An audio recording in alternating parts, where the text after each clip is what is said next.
Not all baked potatoes are created equal. If you know, you know. Now, when I say I want a baked potato, this is what it looks like. Some scrimp, some sauce, a baked potato. Yum. Let's get started. So the first thing we're going to do is roast our potatoes. I like to line my baking sheet with some parchment paper, then place my potatoes in. Now, they don't look like russets to you, but to me, they're russets because that's all I had, okay?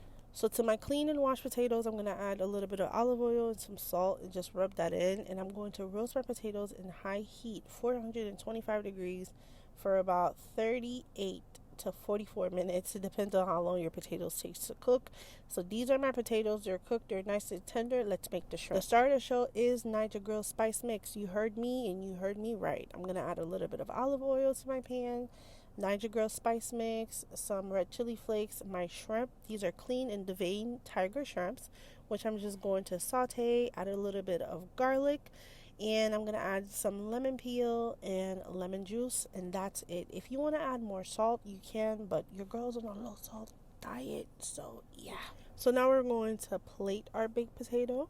I've got my roasted potatoes, splitting them in half. Look at that. Oof, so juicy and tender. Now at this point, I'm going to add a little bit of cheese, but you can add as much or as little as you like. The world is your oyster. I'm going to then layer on my shrimp, top it with my sauce, and this is why we know